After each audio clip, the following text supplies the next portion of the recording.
I'm Alan Walker, host of the Twin Cities Creation Science Association podcast.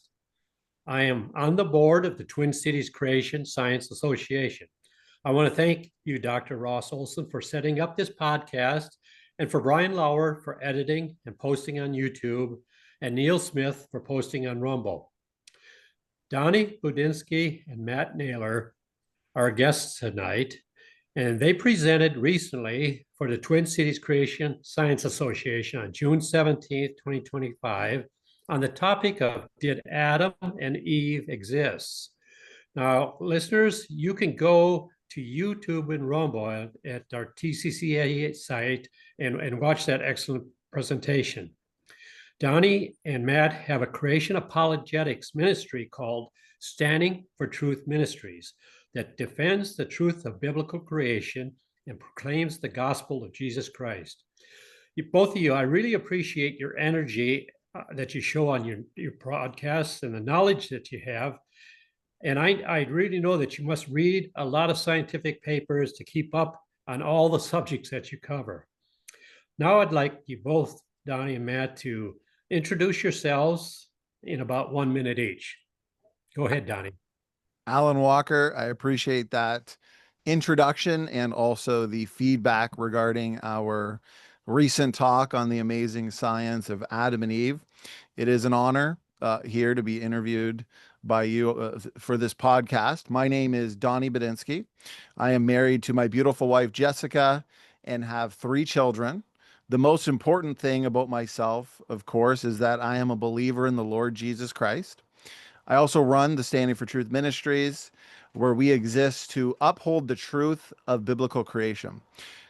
One thing we strongly believe in is critical thinking skills and also engaging in conversations with people of differing viewpoints. And that is why I also host debates and discussions on a variety of topics. That includes creation evolution, which we are largely discussing here today, but also topics regarding theology and eschatology, Bible prophecy, for example. And so we definitely don't shy away from conversations. I've hosted over 450 debates on all sorts of topics at this point. In terms of research, Matt and I are both actively researching topics related to genetics and ancestry, universal or separate ancestry. As creationists, we hold to separate ancestry. And I've also written several books on the topic, including Special Creation. That is a book that specifically focuses on model building and essentially constructing the best possible model for separate ancestry. And I've also written a book called The Endogenous Retrovirus Handbook, which debunks the best so-called evidence for evolution, which is ERVs. Thank you. And Matt Nailor, you could go ahead and introduce yourself. Yeah, my name is Matt, and I am Donny's shadow. There we go. I basically help with video editing, and I got into this because I was appalled and shocked at how many people left Christianity because of the evolutionary teaching and millions of years. And then when I found out from a book by Ken Ham called Ready to Return, that we found out that 52% of people by the ages of 20 through 29 said that why the Bible contains errors is because of the teaching of evolution. So if that pagan theory has that much of an influence on children and adults alike, then clearly there's a disconnect between what's going on, and our job is to fix that with people. So like Donny said, we write books, make videos on every known topic, and hold debates against critics that think we're wrong. And there it is. What I like about both of you guys is your age. You're much, much younger than both Ross and I. So appreciate that and your energy again that you put into your work.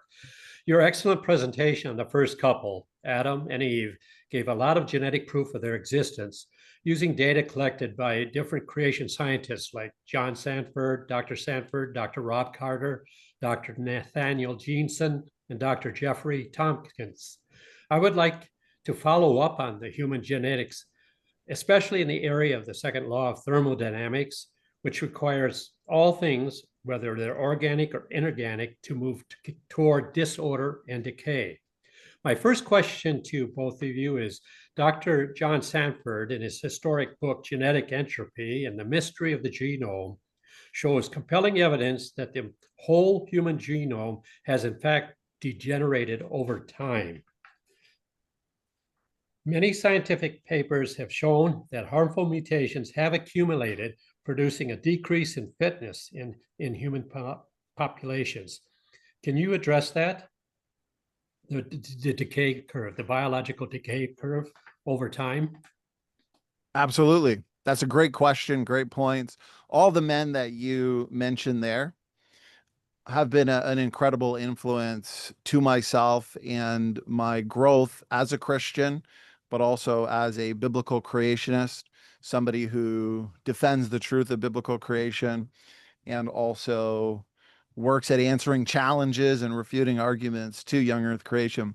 Dr. Rob Carter, Dr. John Sanford, his book, Genetic Entropy, has been incredibly influential in my life, especially because I was a working nurse for about 6 years. And I have a lot of real-time experience with death, disease, decay, as you mentioned, the second law of thermodynamics, that everything is winding down. The question for the evolutionist or the atheist is who wound it up. I find it interesting because the first law of thermodynamics states that matter and energy can neither be created nor destroyed. The second law applied to the universe states that everything is winding down, the law of increasing entropy. Okay, well, if we were to wind things back in time to a point of least increasing entropy, but the first law states that matter and energy can neither be created nor destroyed, well, that means matter and energy had to have come into existence from an outside force. And what does the book of Genesis say in the very first verse? In the beginning, God created the heaven and the earth. And so there's the answer right there. Now, applied to genetics, the second law, genomes are degenerating due to what's called low impact or nearly neutral, slightly deleterious mutations. Genetic entropy is basically this, that the majority of mutations are nearly neutral. That means natural selection is limited. It can't see most mutations.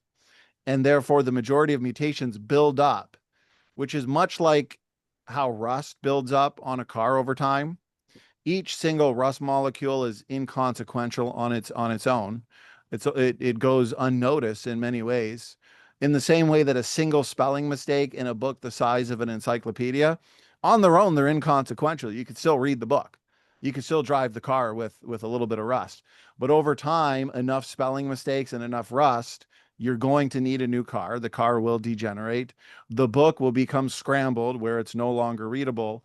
And in the genomes of living organisms, these deleterious mutations result in genetic sickness in populations over time. And they put shelf lives on genomes. So if species, because of mutation accumulation, Alan, cannot persist for millions of years into the future, that means they could not have persisted for millions of years into the past. And we find extinct biology all throughout the fossil record. And that limits the age of biology. Now, you mentioned a good question with biological decay and the biological decay curve. Well, in a nutshell, because we could discuss this for 2 hours, according to the Bible, Adam lived to 930 years. Biblical patriarchs, they lived hundreds of years. And critics have argued that this is impossible. There's no way somebody could live to 900 or 1,000. It actually turns out, though, that if you plot the ages given in Genesis of the biblical patriarchs, you find a systematic drop-off in lifespans after Noah, who lived 950 years. Now, this could never happen by chance. And this can be correlated to what I was describing here, low impact mutation accumulation.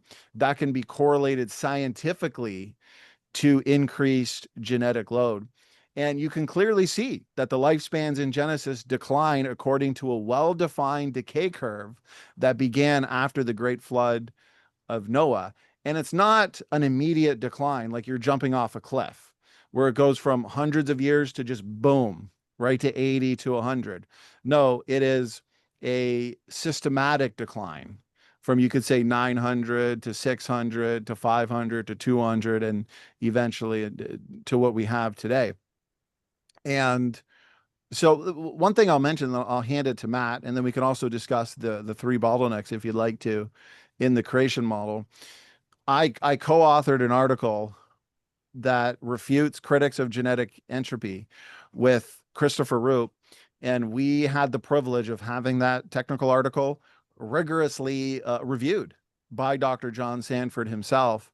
And we showcased that the genetic entropy problem is even worse than once previously thought, because it turns out that the nearly neutral mutation rate, which is fast, approximates what's called the fixation rate, where mutations get stuck in place in populations over time. In technical terms, fixation is basically when a gene has achieved fixation, where its frequency has reached 100% in the population. The problem for evolutionists is this: the majority of mutations are slightly deleterious. So if you have that many mutations in the evolutionary model becoming fixed or stuck in place, that is irreversible and irreparable damage species wide.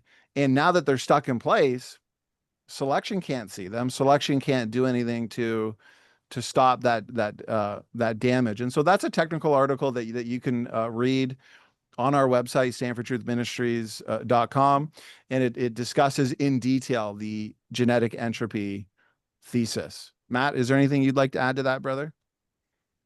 Yeah, I really like the biological decay curve when it comes to the observable evidence that we see with animal inbreeding and pure breeds.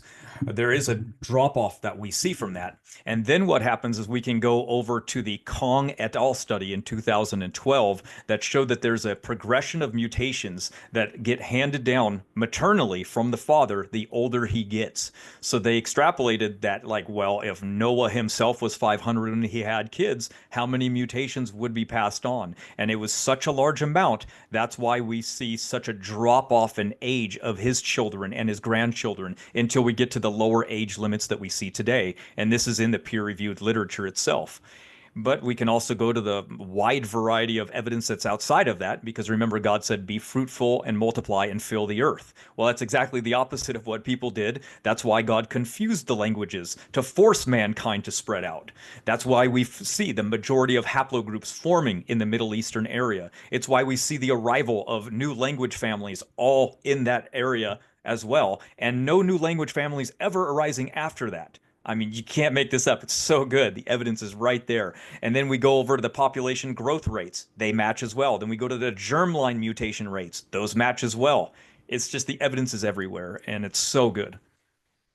Well, thank you, Donny and Matt. We could go on a lot, but I'm going to jump to question number two. You mentioned the first 10 generations where they average like over 900 years. And why do you think that's the case? They live so long, both genetically and the environment. Can you touch on those two, genetics and environment, for long life before the flood? Alan, that is an excellent question, and I will briefly answer it. And then Matt, one of his specialties is biblical longevity. Matt and I, we just recently debated. We participated in a 4.5 hour debate seminar with a prominent apologist of evolution who on YouTube goes by Culture or Conspiracy Catz. And the thesis or resolution was Adam, Eve, and biblical creation. And so a lot of what we're saying here, a lot of these arguments, including these next arguments or points on biblical longevity, for those that want to see how the critics might respond, I would recommend checking out that debate, because Matt and I are very, very happy with it. And to your question, in the pre-flood world, man would have had fewer mutations. The Bible describes three bottlenecks, essentially. You've got the bottleneck at creation, where God creates two people, Adam and Eve. Now, we would argue that based on God's command to be fruitful and multiply, that God did not want that to be carried out through cloning. And so he would have designed built-in diversity into Adam and Eve's genomes. In technical terms, this is called created heterozygosity, where Adam, Eve, and this would also apply to the created kinds, they would be in a state of DNA diversity. They'd be front-loaded with a whole bunch of DNA differences that could be utilized by genetic processes such as recombination, gene conversion to essentially produce novel chromosomal combinations quickly. The DNA differences are built in. We don't need mutations to explain the majority of DNA variety like evolutionists do. Now, the important point there is that Adam and Eve would not have been created with mutations. And so mutations would be introduced after the fall, slowly over time. That means for the majority of the pre-flood world, the populations in the antediluvian period would have fewer mutations than we have today. They essentially would have had healthier genomes. They would have been front-loaded with these incredibly designed DNA repair enzymes. And because it's easier to break a gene and to break a DNA unit than build one up, over time, you'd expect those DNA repair enzymes that go in and fix a lot of these DNA breaks. It's said that we can experience up to 1 million DNA lesions or DNA breaks in a single cell in a single day. Alan, that's incredible because we have It is. 60 trillion cells in our bodies. Thank God we have these amazingly designed DNA repair enzymes to go in and fix a lot of those. Now, they don't do their job perfectly, nor, I believe, do we have as many as we did in the pre-flood world or immediately after creation. And so some get passed on. And we can talk a bit more of that later in terms of what the mutation rate is and so on and so forth. So I believe genetic information would be eroded over time as deleterious mutations accumulate. DNA repair enzymes would be damaged. Pre-flood people would have had longevity genes, which Matt can speak to, that were most likely damaged or eroded in the pre-flood world. It's been said by experts in the field that through technologies like CRISPR, you could go in and fix some of these longevity genes.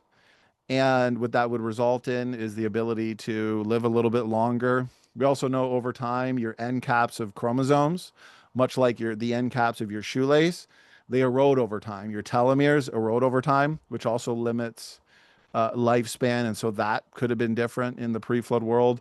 A big thing that you mentioned that I got to get in here because it's so important, environment.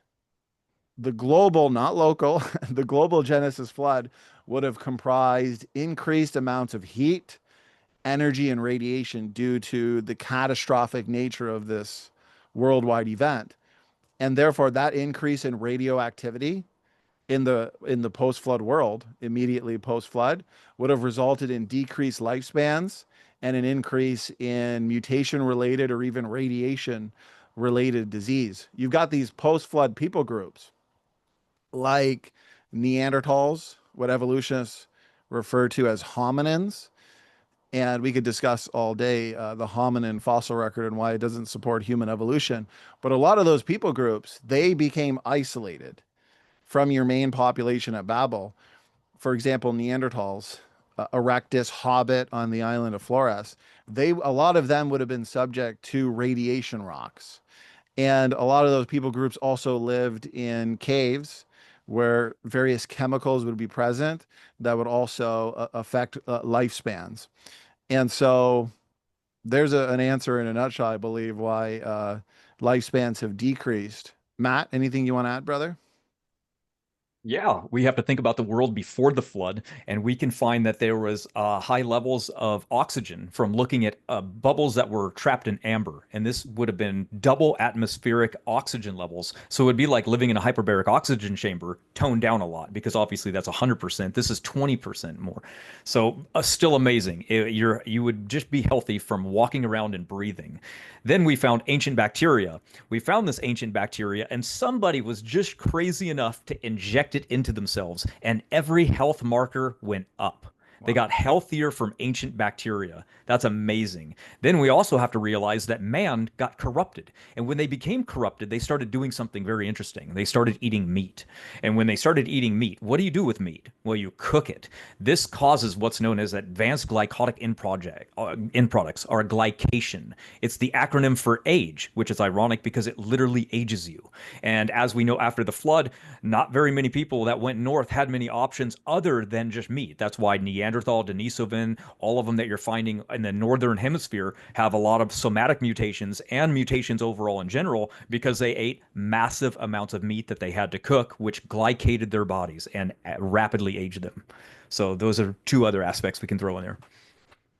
Well, thank you very much, Matt. We're going to move on a little faster now. Question number 3 for you guys is, how many genetic DNA mutations are passed from one generation to the next? We're talking about right now from parent to child. That's a great question. If we're looking at autosomal nuclear DNA, DNA that recombines and that is passed on. For example, I get 50% of my DNA from my mom. I get 50% from my dad. We also have what's called uniparentally inherited DNA compartments, such as the mitochondrial DNA, which is passed down on the mother's side. And then you also have the Y chromosome that's paternally inherited. So I got my Y chromosome from my dad, and my sons would have gotten their Y chromosome from me. So in terms of autosomal biparentally inherited nuclear DNA, the mutation rate is high. It's fast. It's roughly 100, some say to 200 new mutations per person per generation. The majority of those nearly neutral, slightly deleterious, invisible to selection. Here's the problem for the evolutionists. Even when it comes to these deleterious mutations, selection might be able to remove your worst deleterious mutations. A single point mutation could kill a person. Therefore, there would be no reproduction, okay? Because it's all about passing on your genes, who can have the most children. And it might be able to amplify the best beneficial mutation. But what's interesting, Alan, even your best so-called beneficial mutations like sickle cell anemia, they're typically reductive. They're typically functionally compromising to organisms. They're due to broken pre-existing systems. Sickle cell anemia, for example, is due to deformed hemoglobin molecules, is due to a broken cell, broken protein. And so even your best so-called beneficial mutations are not driving forward evolutionary change. And so in autosomal nuclear DNA, it's about 100 to 200 per person per generation. In the mitochondrial DNA, it's also fast. That's a smaller chromosome. That's about 16,500 letters. And the mutation rate is somewhere between it depends what pedigree study you're looking at, somewhere between a 0.1 to 0.5 every other generation. Matt can speak better to that one. The Y chromosome, that is a bigger chromosome. If I remember correctly, there's about 65 million DNA letters in the Y chromosome, and that rate is about 1 to 3 per generation. And here's the last thing I'll say to that, and Matt, feel free to add something. That's incredible, because with fast mutation rates in all DNA compartments, focus on the mitochondrial DNA. You've got overall low diversity worldwide in people groups. In the Y chromosome, you've got overall low diversity. Every single male Y chromosome, you can take it, you can map it out on a family tree, you can compare them, and we're all nearly identical in our Y chromosome, 99% the same. But with a fast mutation rate, 1 to 3 per generation, and then in the mitochondrial DNA, somewhere between 0.1 and 0.5 every other generation, that's biblical time. The question is, how long does it take to accumulate those DNA differences or mutations? Not a long time at all, 45 to 6,000 years roughly. Matt, anything you want to add to there, brother? No, those are biblical timelines. We love it. Great. Another quick question for you, Donny. How many generations were there from Adam to you, Donny? Oh, that's a good question. Um, if I remember correctly, I think it would be about 200 generations, which means based on the mutation rate, the observed mutation rate, that's biblical time, but roughly 4,500 if we go to the flood bottleneck to 6,000 years. Very good. How about you, Matt? Do you want to address that? Yeah. The range would be 160 to 300. Okay, thank you. My last question is, and this one we could spend hours on, but address the huge number of genetic diseases that mankind suffers today, and why more are being found all the time. Wow, that's a great question. Dr. John Sanford, I highly recommend. I've probably watched this lecture over a dozen times. He gave a lecture at the NIH, National Institute for Health. This is not a young earth creationist institution. and he gave a presentation on human genetic deterioration. And he talked a lot, especially near the end of it, about this question, the increased amount of diseases. And you can find that uploaded on our channel. It's got 12,000 views. People have really benefited from it. And so a couple things that Dr. John Sanford discusses there, and a couple things he doesn't, I can cover here. And so one, the increased genetic load that we discussed earlier has resulted in a huge number of new mutation-related diseases, diseases that would have not been present after creation, nor present for the most part in the pre-flood world. We can trace a lot of these diseases back to an original founder and how they spread from there due to new deleterious mutations accumulating. Environmental factors, that has resulted in much more disease, the increased amount of radiation after the flood, the massive shifts in environment post-flood led to genetic sickness in people groups over time. That's a definite factor. And disease also has a lot to do with our choices as humans. A lot of skeptics, they'll point to what's called the problem of evil, and they'll point out certain diseases and illnesses in this fallen post-flood world. And what they forget is a lot of these diseases, not all of them, but a lot of them have to do with our own choices as humans. What we eat, what we drink, what we put into our water, what we put into the air, how we live, the drugs we take, so on and so forth. I mean, we could discuss that for hours and hours, but there's a couple factors. Matt, anything you want to add, brother?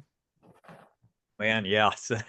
Over thousands of years, harmful mutations accumulate, especially the non-lethal forms, such as genetic diseases that affect our quality of life, but not survival or reproduction. And then there's changes in the DNA that happen naturally from copying errors, and then there's somatic mutations, and then there's background radiation, and then there's toxins, fungus, mold, yeast, bacteria, viruses, parasites, heavy metal toxicity, free radical damage, acrylamides, mycotoxins. We can go down the list of things that age us, and in our world, that's getting even worse. It's rapidly, exponentially growing. Look at the diseases like autism. It's like 1 out of 40 now or something. There's the rates of all of the diseases are accumulating, and then our technology is getting better and finding even more of them. So that genetic database is exponentially growing with diseases that we're discovering and that are now even more rampant than ever before. I've heard some say cancer is 1 in 3. These immunological autoimmune diseases are on the rise. And, that's just touching, just in a nutshell, what's going on. But I'd like to say this, Alan, and then hand it back to you because it's such a great question. If we take this point of increased genetic load, gentlemen, back to a point of least accumulating mutations, least genetic load, that would be a point of what? A point of perfection, no disease, no mutations. And that would be what the Bible describes as a very good creation, Adam and Eve, created with design diversity, free from mutations and free from disease. And that's why the most important thing to take from this is that our hope is not in this fallen world. Our hope is in heaven, and our hope is in Christ. Well, thank you for sharing the gospel there at the end, Donny. I appreciate it. Let me close this podcast by reading a Bible verse written by Moses, and it's recorded in Psalms 90, verse 10. And Moses lived about 3,400 plus years ago. And this verse says, as for the days of our life, they contain 70 years, or if due to strength, 80 years. Yet their pride is but labor and sorrow, for soon it is gone and we fly away. So for 3,400 years, people have been living in that 70, 80 range. I'm in that range right now, guys. And yeah, I know there's people who live 90 to 100, but that's not many today. And so basically, yeah, there's lots of things going on in our world that causes all this sickness and disease and things. And we just know the Lord's coming back soon. And praise the Lord. I want to thank you both, Donny, Budinsky, and Matt Nailor. And may your ministry, Standing for Truth, just flourish and more people listen to you. I joined your podcast recently myself. Thank you so much. Thank you. God bless. It was a privilege and a real honor, Alan. Absolutely. Thank you. And if your audience wants to go to Creationist Clothing, they can go over to one of the tabs where you can read articles and click on the first tab for free books look at the book Biblical Longevity, and you can learn all of this stuff that we're talking about today and learn how to fight and combat the disease of aging, cancers, heart disease, and get a different perspective on it from a biblical outlook that does look at genetic entropy. So it's very different than the typical view of the world where evolution will save us from selection, with selection, I mean. And chemicals are the answer, they say.